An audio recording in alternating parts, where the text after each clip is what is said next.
coming in for round 1 of Portland Regional Championship 2018. We have a pretty exciting matchup. Demetrios versus Scott.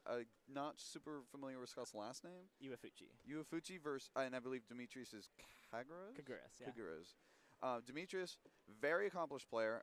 Not only was he the runner-up at the Vancouver Regional, which is very much a spiritually similar tournament to this one, but he's had good success on online tournaments. He's had good success at national tournaments, and he's been a pretty consistent Worlds player. But I'm not super familiar with Scott so much. But you, Demetrios, are both pretty familiar with him. Why don't you tell us a little about him? Yeah, so Demetrios, Scott, and myself, we sort of have a team building group. We're kind of best friends in Pokemon. Scott he's not had like a real breakout performance yet, but he got 10th place at the Vancouver Regionals. Where Demetrios solid got finish. Second. Yeah, very impressive. And he's one of those players where even though he maybe hasn't had this amazing breakout, Demetrios and I have always been like very confident that he's a solid player. I think I have never beaten Scott in a tournament match, even though like I first met him when he was starting to learn how to play. Like that's honestly pretty good praise. I mean, you are quite an accomplished player yourself. You are honestly going to be my smart money if you were not here today. Aw, yes. So knowing that, I have a lot of trust in that this battle will be quite entertaining. Yeah. I'm looking forward to it a lot. I think we're going to have a Charizard versus Charizard matchup. Okay. And it's going to be pretty interesting. Demetrios and Scott also have like played a lot. So it's going to be sort of that like extra layer. Have they played with these teams? Yeah. Okay, yeah. So you won't even need that like first game kind of like scouting experience. It's like right out the gate a battle. Yeah. Okay. And so there's probably going to be some plays where we don't quite know what's going on. Yeah. Just because they're so familiar with everything. Or like maybe this is what the opponent did in this situation last game we played. Yeah, so, yeah. No, a lot of those plays get a little wonky because like it'll seem like a very risky read, but like maybe because you're so familiar with what they tend to do, you're willing to make a risk like that. Yeah, I think it's going to be a really interesting game. There's some moves that are going to make it extra interesting. I won't reveal anything, but I think it's going to be a fun match. But it'll be extra interesting. Extra interesting. Okay. Oh, my. I mean, I could see Demetrios going very far in this tournament, but because of your praise and testing really with Demetrios, I wouldn't be surprised by Scott going very far either. I think this is almost a perfect Northwestern round 1. Yeah, I think I'm really excited to get to commentate it. I'm frustrated that they had to play in the first round. I think they both really wanted to go far, but hopefully one of them gives the other very good resistance. Yeah, exactly. Even if they lose here, it's not totally over, and like you can use your friendship bonds, to sort of encourage them to not have bad resistance. All right. Man, these players are also just you can feel the electricity in the air. You know what I'm saying? Yeah, I think it's almost like the terrain is electric, and so it's sort of rising into the air. I don't know what you're getting at here, let's see, what else is there? When did Scott begin playing? Okay, so Scott, he joined my Pokemon club in 2016, not having any experience. That's that's also, I think, 2016 a very hard format to be new in. From a team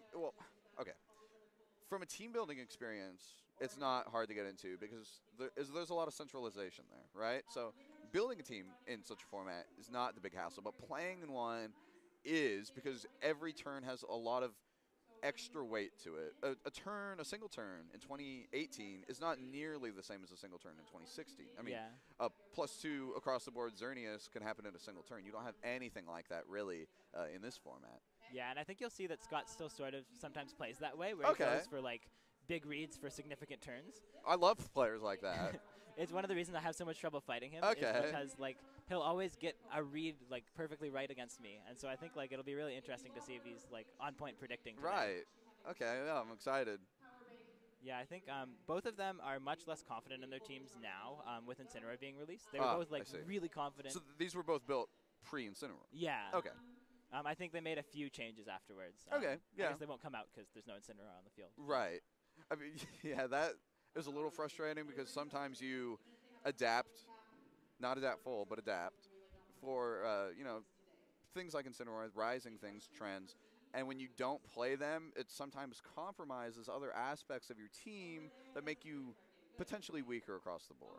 Yeah, I think that's fair. I think more so they were worried that they didn't adapt enough to Incineroar. So we'll see if that happens later, if we see either of these players. Well, yeah, well, then you get into a whole different issue where you to take a game. Yeah, absolutely. So I think a lot of this match ends up coming down to sort of proper positioning. Scott tends to focus on setup an awful lot. And so I think it'll be sort of how well Dimitri can sort of slow down the Azumarill and maybe the Charizard. I think Azumarill's a huge factor in this matchup. And I generally like Azumarill a lot, especially right now. If I were going to play in this tournament, I think I would try using Azumarill as well. Which sort of amuses me because you see one of the sort of few answers to Azumarill right now in the Ferrothorn from Dimitri's side, so it's going to be this interesting dynamic where you have the Charizard trying to remove the Ferrothorn, but Azumarill trying to apply this pressure throughout.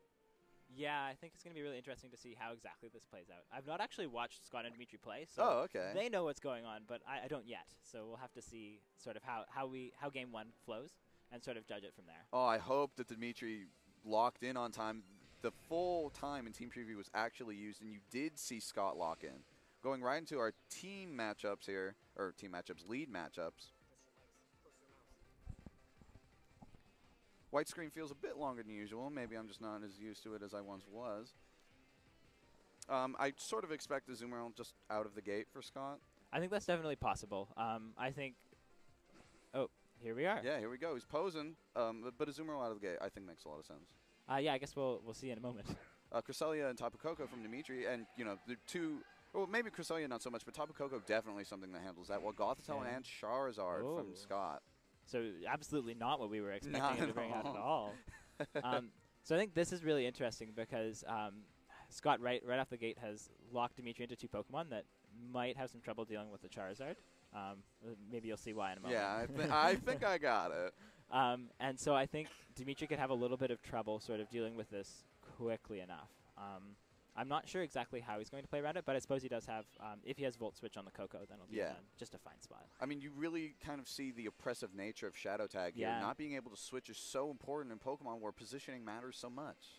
Yeah, I think it's interesting. Scott's just sort of fishing for an effective Shadow Tag lock right off the gate, and then he's hoping that he'll be able to have something that he can set up while Gothitelle's on the field, sort of keeping Dimitri from adjusting. I mean, it helps a lot that unless Volt Switch is an option, you can't just freely intimidate things. Yeah, I think Dimitri's going to have a bit of trouble on this first turn, but he might be able to still adjust after that. I mean, Tapu Koko, especially with the potential of like a Helping Hand Cresselia, does have a lot of damage output. Even if it's ran choice specs in the past, Life Orb, Z-Move. We do see the Charizard get out of there, potentially not wanting to take any sort of electric attack. Maybe. While Scrafty comes out, not intimidating too much. I guess worried about the Cresselia and the potential speed positioning. Protect from Gothitelle, just don't want it to risk any damage.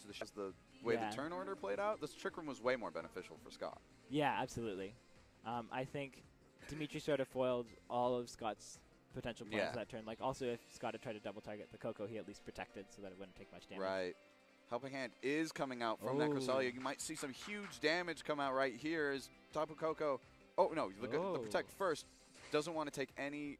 even risk that Gothitelle. So Scrafty, the one really at danger here, is you are going to see Demetrius do his shocking dance, Electric Boogaloo right here, powering up that Tapu Koko for that Gigavolt Havoc. For me, I think he actually did attack into the Gothitelle, and the Protect was successful. Scrafty not a huge threat here, but really that could have been a read. They've played so much. Yeah, I think I would expect Gleam for the Scrafty, but maybe he would expect it. But yeah, just into the Gothitelle. But, you know, that is still very good damage. I mean, it took all of his resources basically on that turn to do it, but still solid damage nonetheless. Knockoff going to the Cresselia slot, getting rid of its healing abilities. Taunt gone, but not really important on Scrafty. So yeah, Scott gets a lot more out of that turn than I was expecting. But he does still get enough damage on that Gothitelle that I think it probably has to be scared of a Thunderbolt this coming turn. If like a Helping Hand Thunderbolt could be really scary. Oh, absolutely. Especially since you can't protect anymore unless you are willing to risk those odds. Yeah, absolutely. I think it's sort of revealing that Dimitri really isn't happy having this Gothitelle out here, that he really wanted to try to get that KO rather than going for the Scrafty that might just switch out. Just that whole, him having Koko and Cresselia in is very much not what he wants to have if the Charizard comes back. Yeah, he still has excellent position to bring Charizard in from the back and just start setting up, especially now that the Z-move is kind of burned. Yeah. I think Scott's gotten himself into a much better position than I would have expected at all from the way the first couple of turns played out. Now here's the risk. He's switching in his non-Mega Charizard here. If he predicted that, that could be absolutely huge. Whoa. You are seeing the Helping Hand, probably a Thunderbolt into the Gothitelle slot just to remove that Shadow Tag annoyance, which is what you do see. Gothitelle not being able to take the combination of the Helping Hand Z-move through Protect and the Thunderbolt in the electric terrain. Charizard gets in safely, probably won't worry too much about those electric attacks anymore as Scrafty returns to the field, resetting that fake-out pressure. Yeah, so I think that was an excellent risk taken by Scott. He just sort of recognized, okay, I don't think I can protect the Gothitelle anymore. It's going down, so maybe I'll try to set this up so that I have fake-out pressure and Charizard on the field the next turn, rather than just trying to go for a bit more damage on Cresselia with knockoff. And I think now he's in an excellent spot to start setting up the Charizard if he wants to. Yeah. The kind of annoying part is that you might have to kind of make sacrificial plays with the Scrafty here, because if the Cresselia gets up a successful Trick Room, you're setting up for Charizard kind of working against you a little bit. Not the worst, because you still get that attack boost and probably have a decent amount of bulk, but it's a turn order that doesn't really work in your favor too much. Scrafty just opting to get out of there, doesn't want to risk it, feels the fake out isn't worth it. Azumarill going in its place, something that can take a Dazzling Gleam without much problem, as we do reveal that extra special little hint here of the Charizard X. The blue dragon as opposed to the black dragon, thanks to that shiny one. A bit of an interesting color choice there. Taunt coming out, doesn't want to deal with setup pressure at all and willing to let Scrafty fake out or do whatever it wants. But going for the Flare Blitz, Scott, very safe positioning play, very good play. Yeah, I thought it was excellent last turn how Azumarill came in on the turn that Coco went away. Earthquake just coming out, not hitting Cresselia or Azumarill, just the Scrafty, but thanks to that Intimidate, shouldn't take too much bar a critical hit.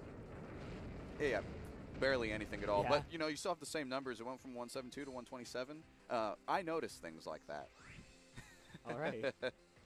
So, yeah, I think Scott is in amazing position right now. Oh, yes. I mean, I think we'll have to see if Demetrios brought that Ferrothorn. Yeah, I think he has to at this point. Yeah, I think Azumarill's going to be in a lot of trouble if the Trick Room gets up. And then, I mean, maybe the Scrafty just goes for Fake Out on Cresselia, but then Landorus is still in a position where it can at least knock off the Azumarill, do a bit of damage. And again, it really depends on if Ferrothorn is in the back. If it's...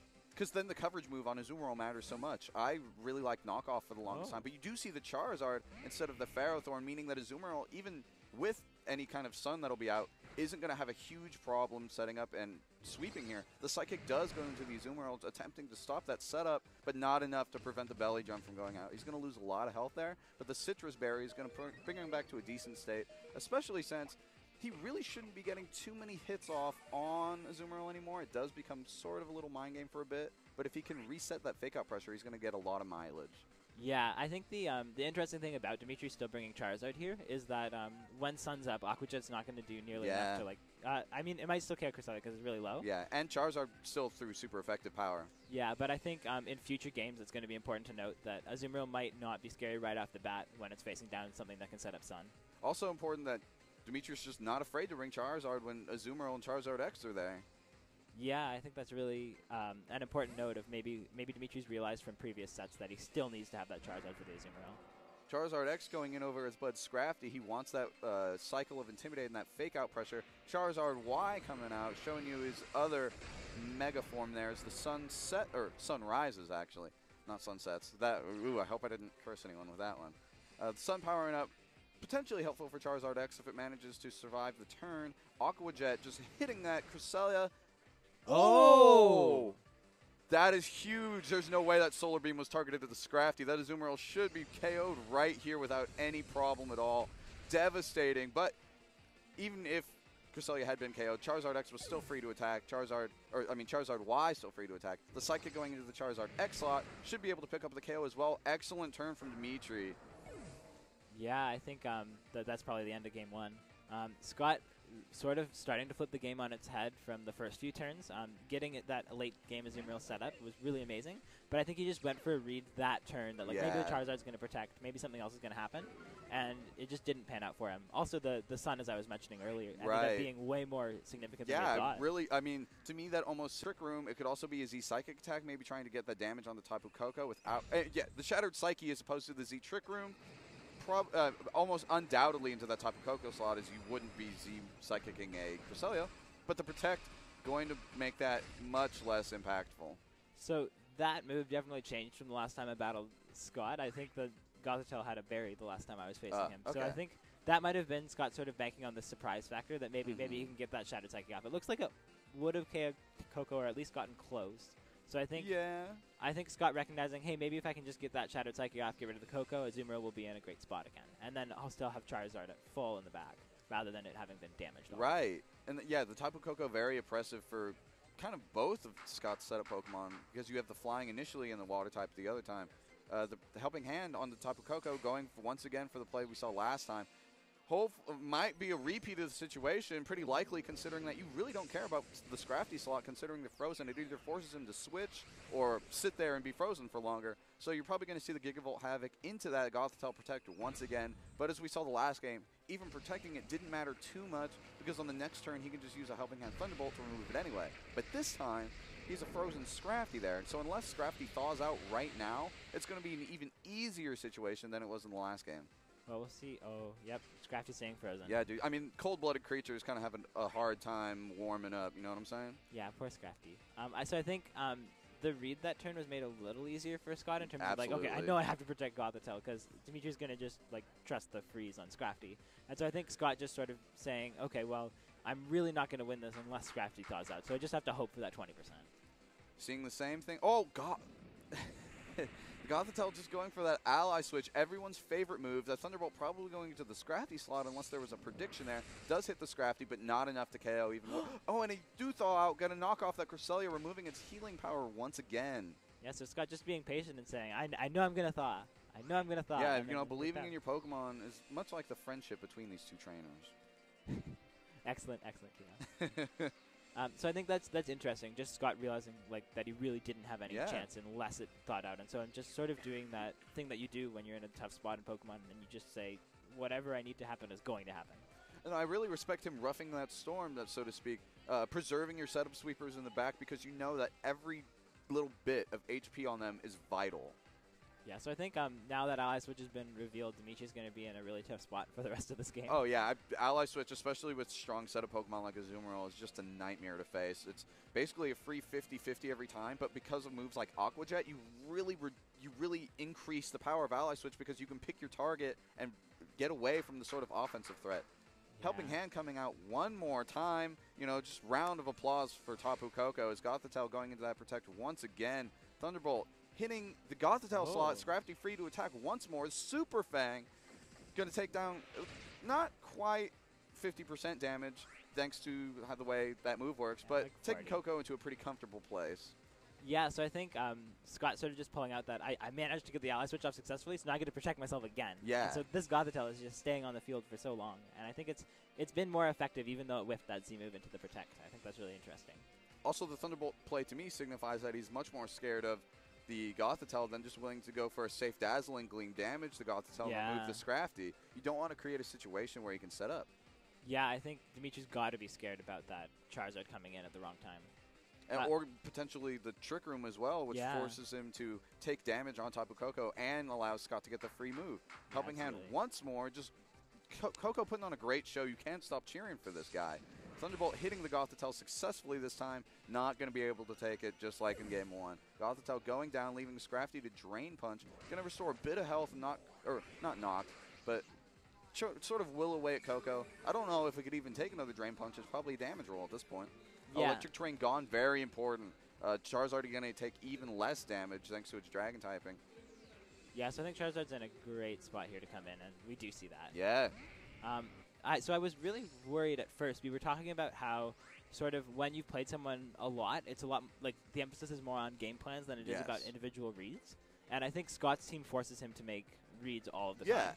And so I was worried that he might not be able to get it, but he seemed to be fairly consistent with the Ally Switch reads. I think something Dimitri always says is that he always loses the Ally Switch read with Scott.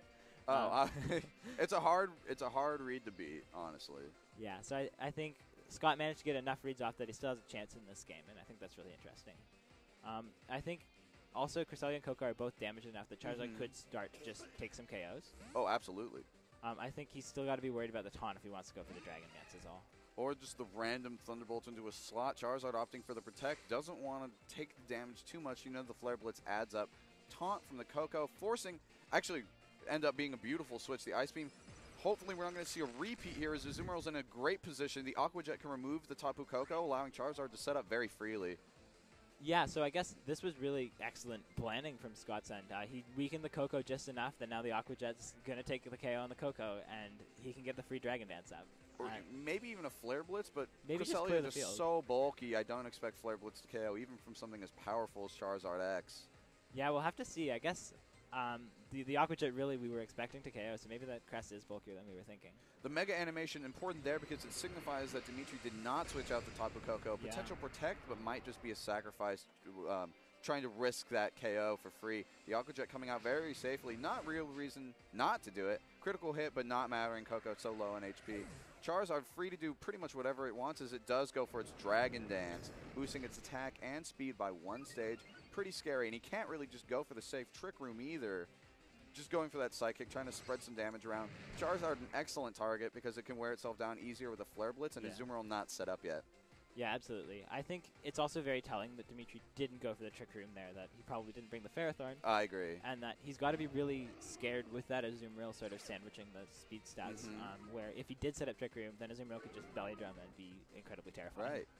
Landorus returning to the field, we saw it in the previous game. The Intimidate returning Charizard to a neutral attack state while Azumarill going down to -1. Pretty solid play as Landorus threatens Charizard X and Azumarill isn't in a position to do too much. But still a lot of options. He could risk going for the belly drum. He could just bring out his own Intimidate and have that fake out pressure start. We see Dimitri go for the Charizard, doesn't want to risk that Landorus just yet, realizing its importance with the Intimidate. Azumarill opting for the Protect, doesn't want to burn its Citrus Berry just quite yet. Flare Blitz coming out from Charizard X, looks to be targeting that Cresselia.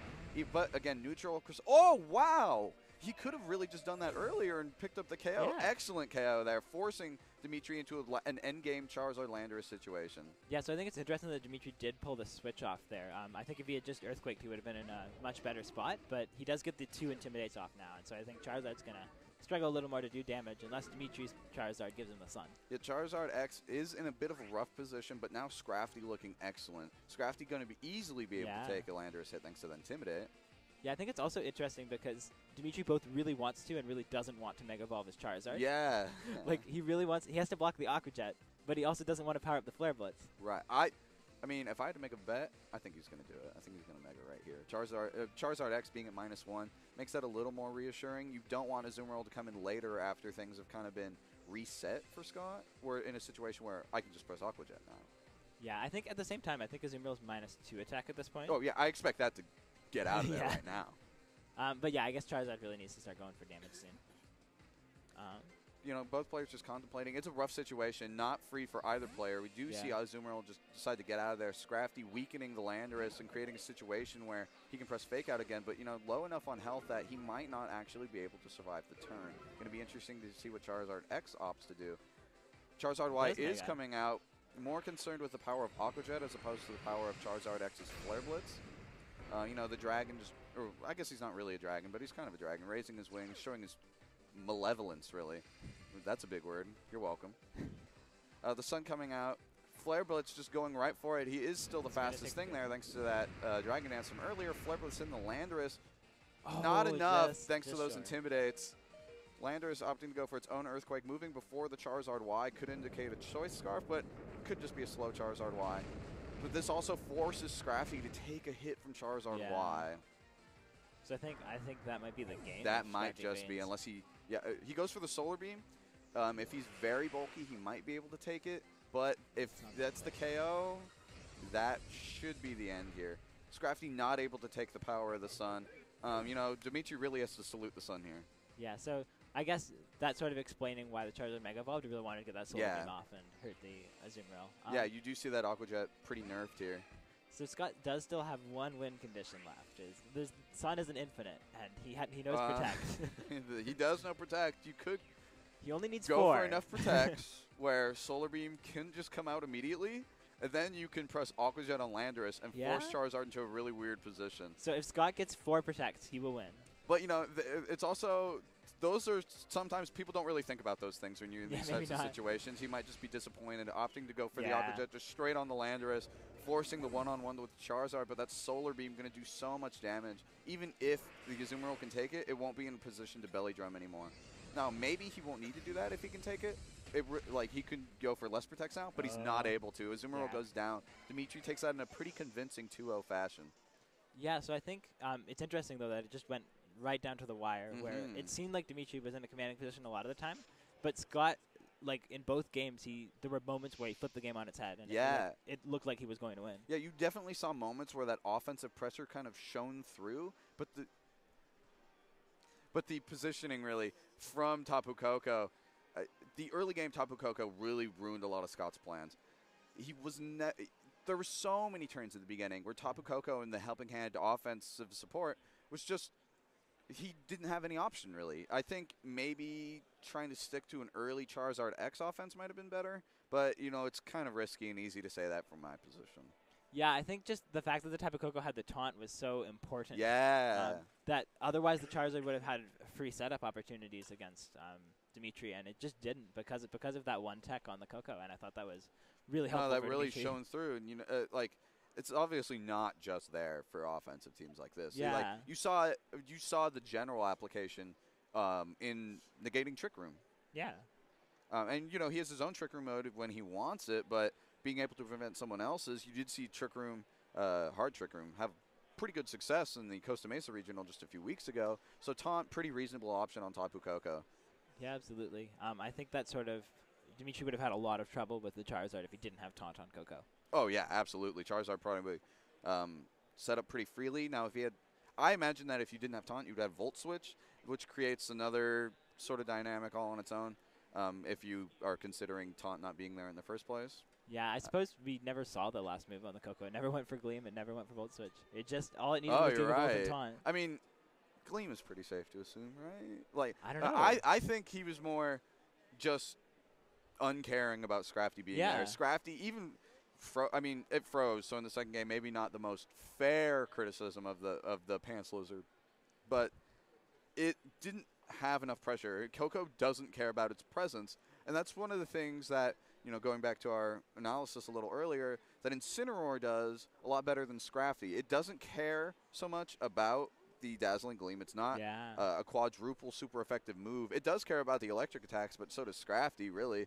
But at the same time, you have something like Flare Blitz to pressure Koko while still having that knockoff that pressures Cresselia. So maybe you didn't want to compound fire types. Yeah. Which is a completely fair thing to do. But you kind of see in that game part of the reason that Scrafty maybe not used so much as Incineroar or Landorus. Yeah, I think that's totally fair. Where it should have been in a great spot versus the Cresselia, but but then it just wasn't. Yeah.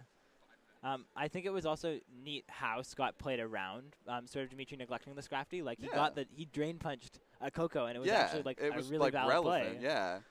So like it was tough to see that match just come so close, where a different read in that last turn would have changed game 2. Oh yeah, I mean, from just watching that, I have no doubt in what you were saying that Scott is a player who can perform excellently and just hasn't had that breakout moment yet. Even though the situation was in a sort of negative for him in both early games, he played well enough where it could have gone so much worse. He was able to maybe not totally contain the Tapu Koko offense, especially in game 1, but he was able to sort of roll with it. Yeah. Where I think a lot of players would have folded to that Tapu Koko a lot quicker. Yeah, absolutely. I think it was very impressive from both players.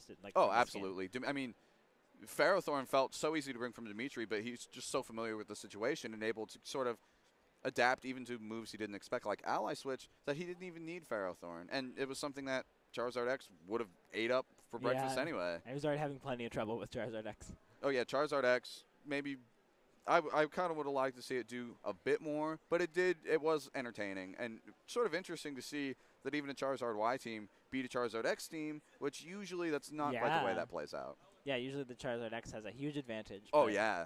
But the way that Dimitri was able to play it, sort of in the back, more containing the Azumarill than the Charizard, ended up working really well.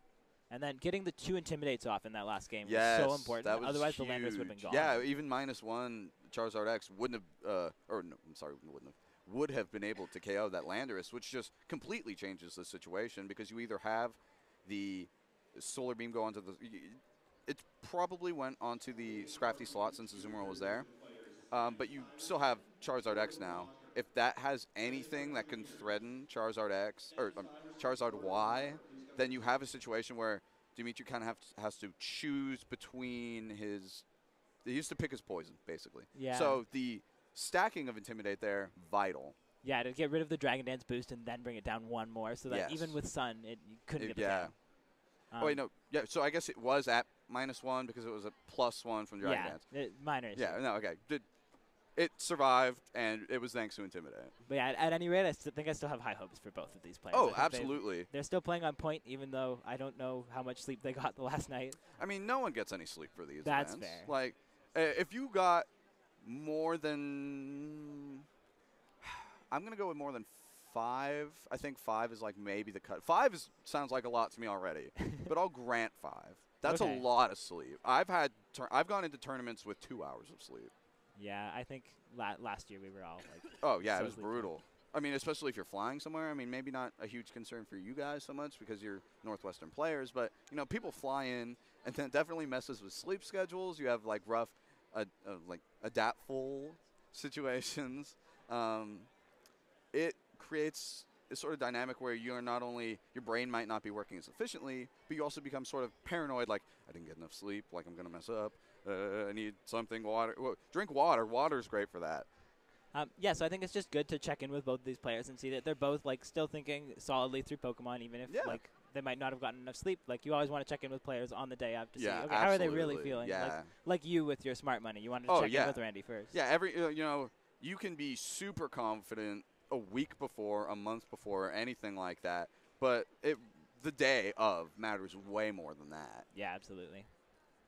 Well, I think that wraps it up for our very amusing and educating post-game analysis there. We're going to wait for round 2. Shouldn't take too much longer as it seems that most players are getting up, so we'll be right back with you fairly soon, bringing you a round 2 matchup. Stay tuned.